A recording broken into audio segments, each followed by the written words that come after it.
नमस्कार, आप सभी का बहुत-बहुत स्वागत है इस वीडियो में। मैं हूँ आरती गुप्ता, मैं यूपी पीसीएस 2020 बैच की पीसीएस अधिकारी हूँ। फ्रेंड्स, बहुत सारी क्वेरीज़ आ रही थी आपकी लगातार पीवाईक्यू को लेकर। पीवाईक्यू यानी पिछले वर्षों में पूछे गए प्रश्नों की हमारे सिविल सर्विसेज एग्ज़ाम में क्या इम्पोर्टेंस है, कितने क्वेश्चन पिछले वर्षों के प्रश्नों से रिपीट, साथ ही पीवाईक्यू कहाँ से पढ़ना है और कैसे पढ़ना है, ये सारी जानकारी आपको इस वीडियो में मैं दूँगी। तो लगातार वीडियो में बने रहिए। अगर आप किसी और टॉपिक पे भी वीडियो देखना चाहते हैं तो आप कमेंट बॉक्स में कमेंट करें, मैं कोशिश करूंगी उस टॉपिक पे वीडियो बनाने। फ्रेंड्स, आप सभी जानते हैं कि 2018 से यूपी पीसीएस का पैटर्न बिल्कुल बदल चुका है। अब यूपी पीसीएस का एग्ज़ाम भी आईएएस पैटर्न पर ही होने लगा। 2017 तक जब मेंस भी ऑब्जेक्टिव पैटर्न पर ही हुआ करता था और नेगेटिव मार्किंग नहीं थी, तो बहुत सारे प्रश्न पिछले वर्षों के प्रश्नों से रिपीट देखने को मिलते थे। प्रीलिम्स में ही आपको मल्टीपल चॉइस क्वेश्चंस देखने को मिलते हैं। इसीलिए अब हाल में ऐसा ट्रेंड देखने को आया है कि रिपीट होने वाले प्रश्नों की संख्या बहुत कम हो गई है। नॉर्मली देखने में आता है कि 5 से 7 प्रश्न ही पिछले वर्षों में पूछे गए प्रश्नों से रिपीट होते हैं। हाल ही में हुई आरओ की परीक्षा में भी हमने यही ट्रेंड देखने, साथ ही साथ पैटर्न में एक ये भी बदलाव देखने को हमें मिला है कि अब एनालिटिकल प्रवृत्ति के प्रश्न ज़्यादा पूछे जा रहे हैं, जिसमें कथन और कारण दिया होता है या एक ही प्रश्न में कई प्रश्नों का समावेश करके भी पूछे जा रहे हैं प्रश्न। यानी अब पेपर बहुत ज़्यादा एनालिटिकल टाइप का हो गया है और गहरी समझ पर आधारित प्रश्न ही पूछे जा रहे हैं। इसीलिए अब आपको और भी ज़्यादा डीप स्टडी करके जाना होगा, तभी आप क्वेश्चन को कॉन्फिडेंटली अटेम्प्ट कर। तो ऐसे में क्या पीवाईक्यू का महत्व सिविल सर्विसेज एग्जाम में ख़त्म हो गया है? जी नहीं, बिल्कुल नहीं। पीवाईक्यू का महत्व अभी भी सिविल सर्विसेज के एग्ज़ाम में है और पीवाईक्यू आपको सॉल्व भी करने हैं, लेकिन एक डिफरेंट अप्रोच के साथ आपको सॉल्व करने होंगे, जो कि मैं अभी आपसे दोस्तों, आप पीवाईक्यू जब भी सॉल्व करें तो आप इस सोच के साथ सॉल्व ना करें कि वही क्वेश्चन हूबहू आपको एग्जाम में देखने को मिलेंगे। जैसा कि आम बोलचाल की भाषा में उसे क्वेश्चन का फंसना कहते हैं कि ये क्वेश्चन फंसा पिछले प्रश्न के प्रश्नों से। आप इसलिए क्वेश्चन को पढ़ें कि पिछले वर्षों में पूछी गई कोई ऐसी चीज़ या कोई ऐसी जानकारी नहीं होनी चाहिए जो आपको ना आती हो। अगर आप पिछले वर्षों के प्रश्नों को सॉल्व कर लेते हैं तो आपकी विषय पर एक अच्छी पकड़ और समझ भी बनती है और कॉन्फिडेंस भी बढ़ता है।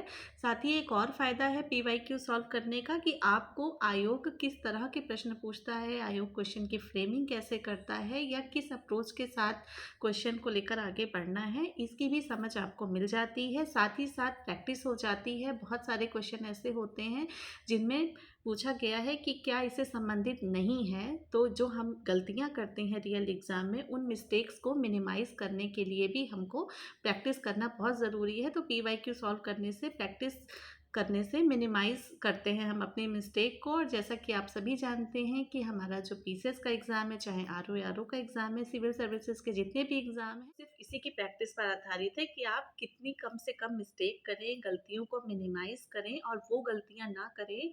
क्वेश्चन सारे एस्पिरेंट सही करके जा रहे हैं, उनको आपको गलत किसी भी दशा में नहीं करना है। अगर आप ऐसा कोई प्रश्न एग्ज़ाम में गलत कर देते हैं जो आता हुआ है या जो अमूमन एवरेज रेंज में आता है, इसीलिए पीवाईक्यू ज़रूर सॉल्व करें। और दूसरी चीज़ ये है कि पीवाईक्यू का महत्व जीएस 1 के पेपर से ज़्यादा कहीं जीएस 2 के पेपर यानी सीसैट के पेपर में है। आप सभी जानते हैं कि जीएस 2 के पेपर में लगभग 60 से 65 प्रश्न inter communication skill, interpersonal skill पर पूछे जाते हैं और वही कॉन्सेप्ट बार बार रिपीट होते हैं। तो इसीलिए पीवाईक्यू सॉल्व करना जीएस 2 के लिए बहुत ही ज़्यादा।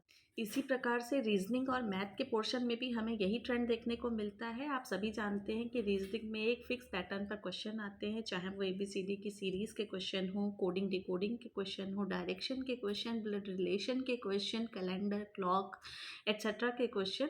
तो हम सभी जानते हैं कि कॉन्सेप्ट वही रहता है, सिर्फ उनके डिजिट और संख्याएं बदल जाती हैं। यानी कि अगर एक बार हमने अच्छे से उस कॉन्सेप्ट की प्रैक्टिस कर ली तो फिर हम श्योर शॉट हो जाते हैं कि ये क्वेश्चन हम एग्ज़ाम में सॉल्व कर ले जाएंगे। इसी प्रकार दोस्तों, मैथ में भी आप देखते हैं कि फिक्स पैटर्न के क्वेश्चन आते हैं, जैसे टाइम, वर्क एंड डिस्टेंस को लेकर, स्पीड से रिलेटेड क्वेश्चन, एवरेज से रिलेटेड क्वेश्चन, सीरीज से रिलेटेड क्वेश्चन। इस तरह के क्वेश्चन आपको रिपीटेटिव मोड में देखने को मिलते हैं। यानी पीवाईक्यू सॉल्व करके अगर इन कॉन्सेप्ट पर अपनी पकड़ अच्छे से बना लेते हैं तो आप बिल्कुल श्योर रहेंगे कि सीसैट का पेपर आप अच्छे से क्लियर कर। प्रकार से डायरेक्शन वाले कॉन्सेप्ट भी होते हैं जिनमें सिर्फ डिजिट चेंज हो जाती है, बाकी कॉन्सेप्ट वही रहता है। तो आप इनकी बार बार प्रैक्टिस करें, पीवाईक्यू ज़रूर सॉल्व। अगला सवाल कि पीवाईक्यू कहाँ से सॉल्व करें और कैसे सॉल्व करें। तो पीवाईक्यू सॉल्व करने के लिए बहुत सारे पीवाईक्यू के कंपाइलेशन मार्केट में अवेलेबल हैं। आप शिल्पी पब्लिकेशन की कंपाइलेशन आती है, उसको प्रेफर कर सकते हैं, या दृष्टि आईएएस की पीवाईक्यू की कंपाइलेशन भी काफ़ी अच्छी है, आप उसको भी प्रेफर कर सकते हैं। सवाल की पीवाईक्यू को सॉल्व कैसे करें। तो दोस्तों, आप सभी जानते हैं कि हर साल 150 क्वेश्चन में से जीएस में से करीब 35 से 40 प्रश्न हमें करंट अफेयर के देखने को मिलते हैं, और पिछले वर्षों के करंट अफेयर के प्रश्न सॉल्व करने का कोई मतलब नहीं है, वो सिर्फ समय और ऊर्जा की बर्बादी आप कर रहे हैं। इसीलिए करंट अफेयर के क्वेश्चन को बिल्कुल ही हटा दीजिए।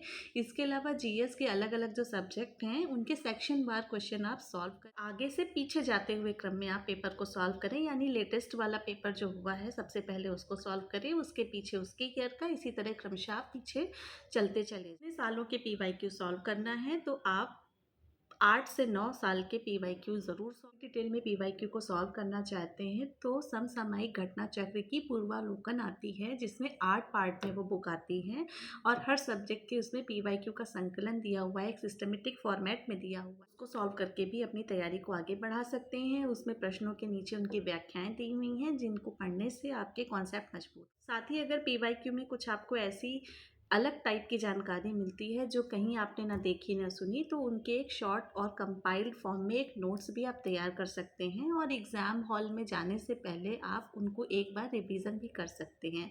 तो फ्रेंड्स, ये थी जानकारी पीवाईक्यू की इम्पॉर्टेंस, उसको कैसे पढ़ना है, कहाँ से पढ़ना है, कितना पढ़ना है, एक्सेट्रा को लेकर। आई होप कि ये वीडियो आपको अच्छी लगी होगी। अगर आपको हमारे चैनल पर वीडियो पसंद है तो आप चैनल को सब्सक्राइब करें और दूसरों के साथ शेयर करें। Thank you.